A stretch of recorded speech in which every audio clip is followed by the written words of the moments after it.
Hey YouTube, this is Southern Prepper 1 and welcome to Boots on the Ground and news that you need to know. You might hear in the background it is raining. Finally, it's been days and days without rain, so it's a blessing to have some for the grass and for the garden and to keep wildfire threats down. Let's get right into some of the news. California Democratic Governor Gavin Newsom last week proposes the 28th Amendment to the Constitution, which will restrict gun rights. He wants to make it where you can't purchase a firearm till you're 21, implement universal background checks, and create reasonable waiting periods for gun purchases, and ban civilians from buying so-called assault rifles. And this is what he wants to do. As you know, California has a lot of strict gun control, so he just wants to extend that, but he wants it nationwide.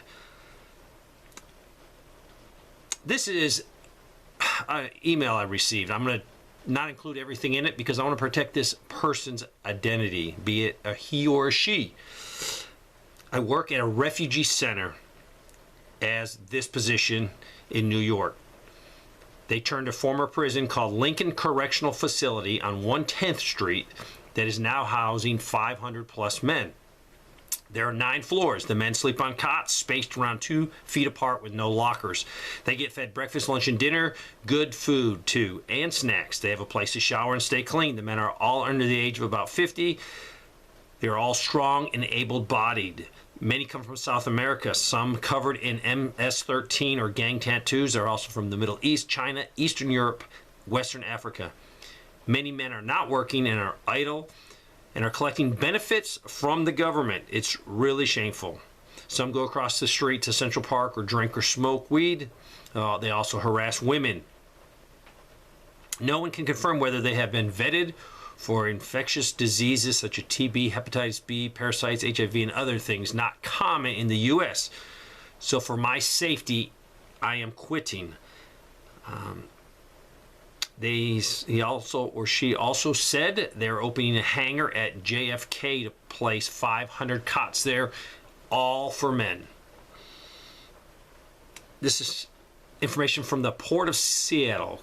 They are closed down due to the labor strike, so they got a strike going on. So no work being done, nothing being brought in, and this is one of the main maritime ports in North America. So just more further strain on the already bad economy. This is from MK, and she's over in Australia. But she sent me an article that is over there, and basically it is another price increase for electricity. They have been hit so very hard. I feel terrible for them. I think they've been hit way harder on the electrical price increase than the United States has overall. This is another 21 to 30% increase in electricity. This is the Philadelphia. You've probably all seen the news where I guess it was a tanker truck fire underneath an overpass. It has collapsed part of the Interstate 95 northbound. And this is definitely going to create havoc in the area. Both lanes or both directions are closed. One is totally closed because it's destroyed. The other one is damaged. So it's going to take a lot of time to get this thing up and running. So if you're in the Philadelphia area, start looking immediately for an alternative route if you have to pass this Cotman Avenue exit. This is a news article. The Department of Defense, despite recent reforms efforts, continue to face challenges in trying to get new weapons to the battlefield, according to the new Federal Oversight Report. And this comes, I think, from justthenews.com. They're saying more than half of the 26 major defense acquisition programs reported new delays. At this time, new costs increase by about $37 billion. So they're continuing to face challenges to get new weapons, new equipment to the warfighters. This is a bill that I think partly passed and then they amended it, but basically it is no good. It's a California bill will punish parents for misgendering your children. A proposed amendment to the California bill would brand parents who refuse to affirm their own child's gender as abusive and could result in loss of custody. You cannot make this stuff up. Canada has pledged another $375 million in defense aid. This would be going to Ukraine. Last week, the Defense Department announced $2.1 billion in new money that is going to be sent in a package to Ukraine. And this is underscoring the unwavering U.S. commitment to bolster the Ukrainians' near and long-term capabilities to defend its territory to deter Russia. This will include Patriot air defense, some Hawk air defense missile systems, and additional artillery rounds and other items. This new equipment is authorized under the Ukrainian Security Assistance Initiative. So, in total, the United States have provided almost $40 billion in security assistance to Ukraine. This is military or security related, $40 billion. But if you look at the total package of money that Biden administration has given since just the war started, it is $75 billion in assistance to Ukraine. But this will include humanitarians, financial, military support. Some of you might not know, but we're actually paying some of the Ukrainian pensions. That was approved, so money would still be flowing in their economy. Theodore Kalinske, Ted, the Unabomber, has passed away. They are investigating it as possibly could be suicide. I do not know, and no official word has come out on why he passed away. But he was, I believe, 81 years old. This came in about mini SHTF at my home, but we were prepared. Our old house has cast iron drain pipes that need to be replaced, and this Friday we got a stubborn clog that we can't remove. We called a plumber and they could come out on the weekend, but it would cost twice the amount. It'd be $1,100 versus the $550 during the week.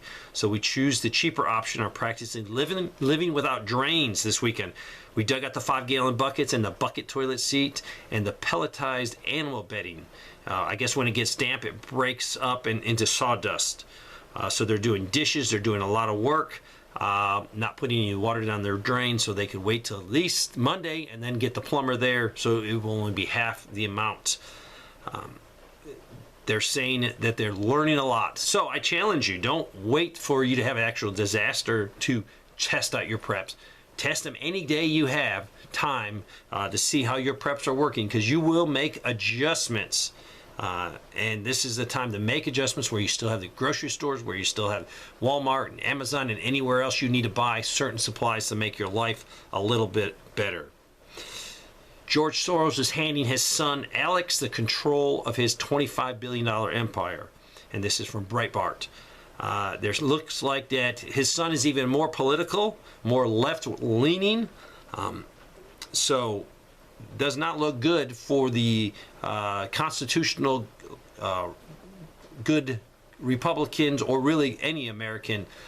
He's going to have his nose and his $25 billion to influence more politicians, more government officials.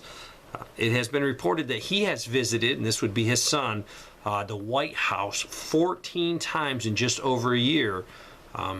So definitely people are going to listen to him, being he's a Soros, plus he has $25 billion. The last story, it was a phone call. I'm not going to identify the person at all. He works for the Defense Department in the sense of a civilian contractor that procures things for the military. He says the things he's working on right now are on full speed ahead. He's never seen it this quick, but they truly believe that China will go into Taiwan probably 2025. So they're trying to get all this stuff in order, and they are full speed ahead doing it. And this is a common item that all service members use.